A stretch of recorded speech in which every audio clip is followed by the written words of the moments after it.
Hey y'all, hey, welcome back to my channel. Today we are reviewing Netflix's first gay Christmas film, Single All the Way. It is about to get cold up in here. If you like today's movie review, and I promise I won't put you to sleep, I got more reviews on the way, so come on and join in.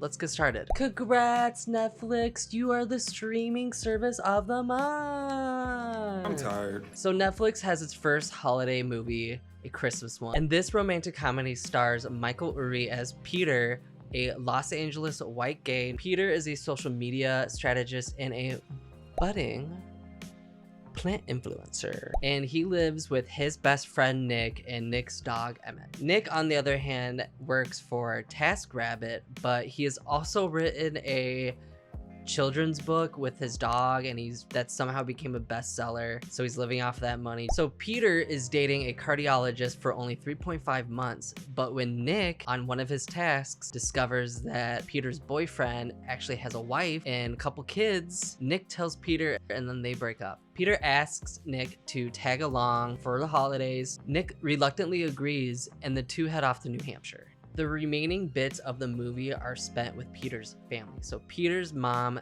Carol, played by Najimy, sets up Peter with her fitness instructor on a blind date. And his family's goal basically to get Nick and Peter together. So they scheme with Peter's Aunt Sandy, played by the iconic Jennifer Coolidge. They use her Christmas play as a stage for all of this matchmaking. And the movie just goes and goes and goes. So let's go over what worked well in Single All the Way. The male fantasy, honey. Ooh, yes. So what I loved about all of these side characters is that his family was really supportive of Peter, and they just kind of seem like a really great, although clingy, sort of like rock for Peter. And that's really nice to see, because traditionally in gay films, you will see the family as an enemy that's spurred on by societal or religious differences. Another thing about the side characters, I loved all of their energy. There's really funny bits here and there, really great character moments for his family members sprinkled throughout the film. Ooh, also the tracks are banging. Literally, the Christmas music is so good. So good. The Christmas music will get you in the spirit, trust me. Trust. And now let's see what put me to sleep, because there's a lot. So the script is awful. It's bad. It's honestly so bad. It's so apparent that every character struggles with literally every other line in this film. And because of that, there is really weird baseline awkwardness in honestly every scene, and it's coming from every character, and it just makes the film amateurish.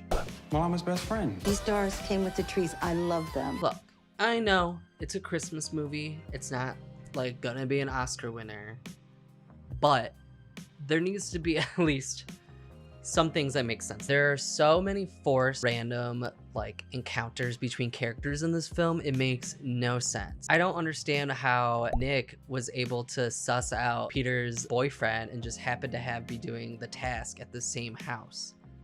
I hate when movies do that and they just like make it convenient for characters to like get together in order to push the plot forward. The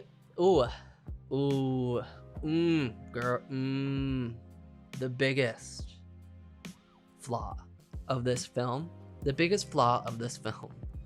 is the chemistry. And I know, like I said, the script is just like awful, and that's given, and that can completely sink a movie, but the chemistry between the two leads, Nick and Peter, are just so bad.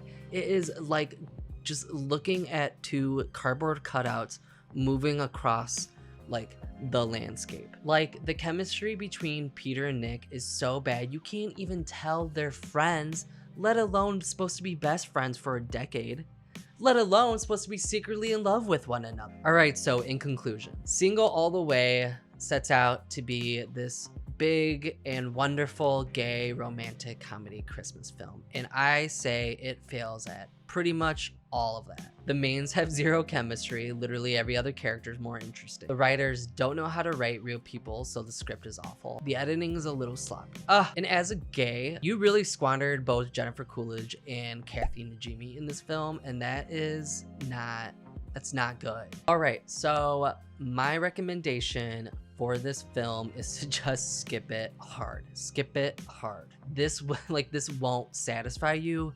I feel like just like the general public can be, wow, these people don't have any chemistry. Why the am I watching this? However, like I said, there are some cute, funny, great side character moments. I really do enjoy the various members of Peter's family. They really just have Peter and Nick's back, and that's so refreshing to see. So yeah, final verdict, I guess, is like, put it on the background. You know, get that fireplace crackling, throw on that gay Christmas film, and just, I don't know, drink eggnog with poppers. I can't let y'all go today without me recommending some gay Christmas films that are actually good and that you don't need to put on in the background. There is The Christmas Setup, and that is streaming on Philo, and there is also Happiest Season, which is streaming on Hulu. Okay, y'all, if you like today's video, be sure to perk it on that subscribe button, and be sure to hit that like button too, and I will see you in a couple days, or you will be cursed. Goodbye, y'all.